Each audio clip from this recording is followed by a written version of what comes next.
And I think it's safe to say he's truly endeared himself to the Tottenham fans, and dare I say it, to other fans of football as well. Just some of the things that he talks about away from the pitch. He's talking about mental health. Aaron, I know that's something very important to you, and he's addressed it as well, amongst other things.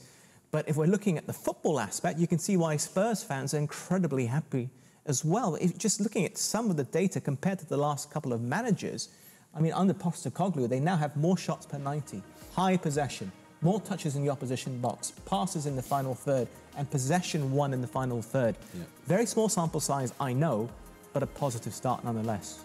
Ah, massively. Like I said, since he's come in, and I'm so impressed because since he's only had pre-season and, 5 games, and if you look at them stats there, it's clear to see what he's done to that side. He's took the shackles off that team, which needed to be done. And he's let the boys play with freedom. You can see they're playing with a smile on their face. You can see they're playing relaxed. You can see they're running harder. That's covered also by the stats. And it's looking like, I know we say this, but it's looking much more like a Spurs side that we're used to seeing.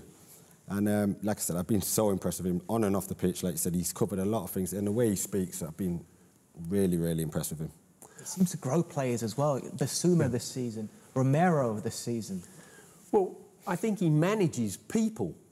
You know, you mentioned how he relates football to everyday life. And, you know, footballers live, yes, a slightly different lifestyle, but they are human beings as well. Yeah, they're very well paid human beings, very well looked after human beings, but, you know, deep down, that is exactly what they are, no different to anybody else. So I just think that Postecoglou is genuine.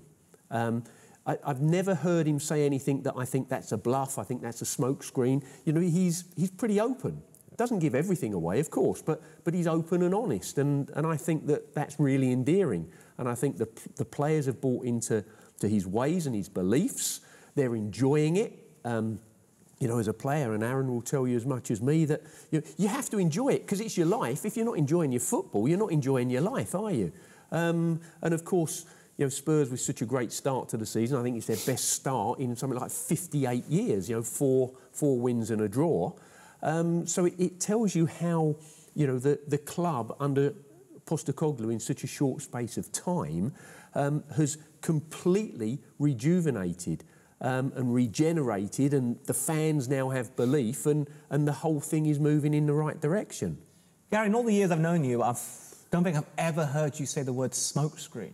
You said it twice in the last 5 minutes in relation to Arteta's goalkeeping selection and for Ange Postecoglou and how honest he is. So let me ask you this, and I'm interested to hear your answer because it seemed to stir up quite a debate. Who would you rather play for, Arteta or Postecoglou?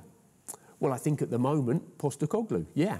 I think, again, for me, it's about human beings. Arteta is an excellent coach, very focused, very driven. I think I would enjoy my football more under Postecoglou, and that's not just match days, that's training, that's around the training ground, the environment, than Arteta. And it's unfair for me to judge that, really, sat here, because I've not been under either of those two. So it's only a perception, but yeah, I would go Ange Postecoglou.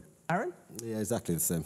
I would. Like I said, you can see the freedom he's letting the players have, and that's taking nothing away from Arteta, because Arsenal, he's developed and made his team, and he's also letting them play the way they're playing, especially their wide players, and that's what I look at.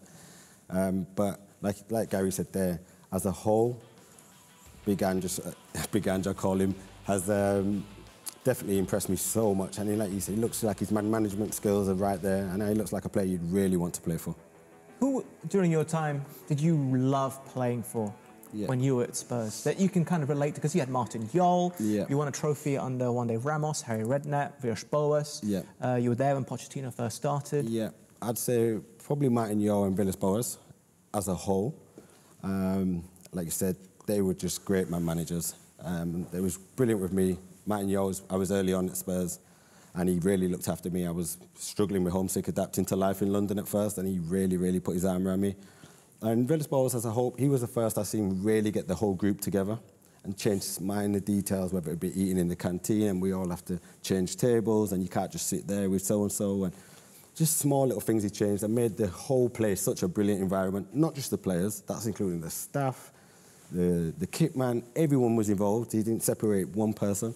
So he made the environment such a great place to be in. And like Gary said, you're there every single day. Nowadays, there's no days off anymore. So I'd say Villas-Boas was magical at that. Yeah. Having said all of this, ultimately, within professional game at the elite level, is about winning things. Yeah. And the ultimate acid test for Spurs is to start winning some trophies.